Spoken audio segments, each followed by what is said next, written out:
Wala nang maraming paligoy-ligoy pa, diretso sa punto na.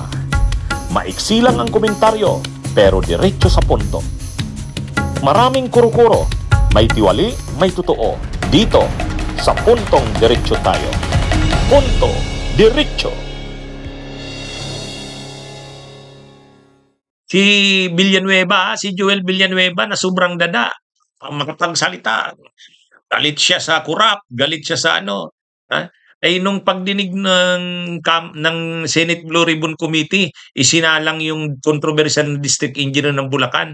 Ay kaibigan yun ni Villanueva, tao niya yata yun. Ha? Ngayon, hindi sumama sa hindi nagsalita si Villanueva. Ha? Ay, 'di ba dapat pag niya sabi niya, ayaw ko ng korupsyon, hindi ko mapapaano 'yan. Ha? Wala akong inimpluwensya diyan sa mga proyekto na 'yan. Pero ngayon sa pagkakataong ito hindi siya nagsalita. Bakit? Ha? Baka ilaglag siya ni Alcantara? Hindi pangalan ng kalye ang pinapalitan. Kaluluwa ng bayan natin ang pinapalitan. For almost 40 years, hindi ginagalaw. For almost 40 years, hindi basta-basta pinakikialaman. Bakit? Kaluluwa ng bayan to. Now you see, with your own eyes, on television, now you hear the complaints of the people, and I will use and borrow the words of Senator Bato de la Rosa, yung mga nagdarako, yung mga naghihikahos, mga nangangailangan ng tulong, nangangailangan ng ayuda ng gobyerno, umaasa sa tulong ng gobyerno, pagsasamantalahan natin para lamang ma-extend ang termino natin, para lamang ma-abolish ang Senado. Mr. President, kung gusto ng taong bayang i-abolish ang Senado, I don't mind. If it is the will of the people, I don't mind. Pero Mr. President,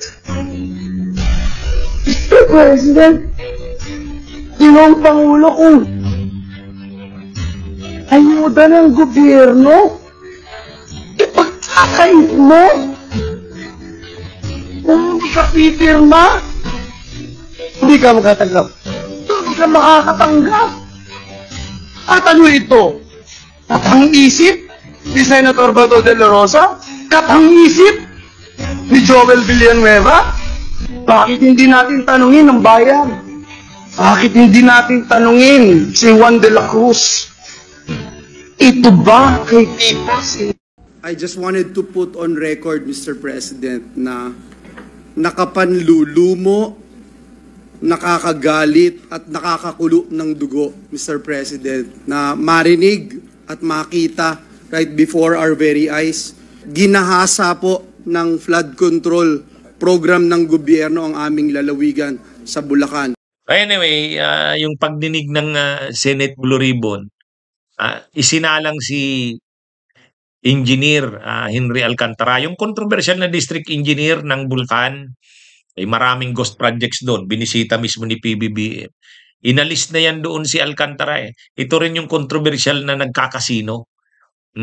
Siya at saka yung alalay niyang engineer, yung Bryce Hernandez ba yun? Nagkakasino sila. Sabi nga ni Lacson, gumagastos 300 million, pinapatalo. Grabe, ano? Oh. At ngayon, itong si Alcantara, ito yung district engineer ng maraming mga ghost projects at mga substandard na projects sa Bulacan. Kaya inalis siya doon. Pinatawag sa ngayon sa Kamara ay sa Senado. Pagdating sa Senado, makikita mo parang relax Siguro tinimbrehan na ni Villanueva yung mga kaibigan niyang mga senador. Huwag niyo namang pahirapan si Alcantara. Si Alcantara naman relax ha. Ang inamin niya lang na daw siya, totoo daw 'yun, may pananagutan siya dun sa mga nangyari pero negligence lang, kapabayaan. Halimbawa, yung sa Ghost Project, ang inamin ni Alcantara, Pumirma kasi siya na hindi niya muna binisita kung wala naman yung project. Nag-rely na daw siya dun sa mga kasi pumirma na yung mga team na nag-inspeksyon na mayroon nga o maayos ang trabaho, pumirma na daw siya. Wala na. Yung mga senador, hindi na rin masyadong ginisa si Alcantara eh. Masyadong malambot. Siguro dahil alam ng mga senador, tao yan ni Villanueva. Kita naman natin nung nakaraang mga linggo, yung mga pictures, videos na kasama ni Villanueva yung si Alcantara. Kaya lang, kung hindi sangkot si Villanueva dyan sa mga anomalya na yan sa flood control, dyan sa Bulacan, dapat sinabi niya, ito, Engineer Alcantara, DE, kilala kita, taga Bukawi ka. Yang ginawa mo, hindi ko gusto yan. Yang sinasabi mo na nagpabaya ka dyan sa trabaho mo. Ito, gusto kong marinig ng publiko. Hindi ko gusto, nakakahiya yung ginawa mo. Dapat ganun. Yung kung gaano siya na naman tapang magsalita, diba sabi niya, hindi ko mapapayagan niya. Mga ganun ng style ni Villanueva. Tapos pagdating dito, hindi. Bakit? Natakot ba siya? Pag dinikdik niya si Alcantara, baka balikan siya. At saka, baka nga si Alcantara, kaya relax, dahil inassure ni Villanueva na akong bahala sa'yo, na, hindi ka naman masyadong pahihirapan dyan. Tatanungin ka lang dyan, sagutin mo lang, lang yan, drama na lang yan. Pero ako, hindi na ako sasali dyan. Kasi kung totoo naman, yung sinasabi ni Villanueva na galit siya sa korupsyon,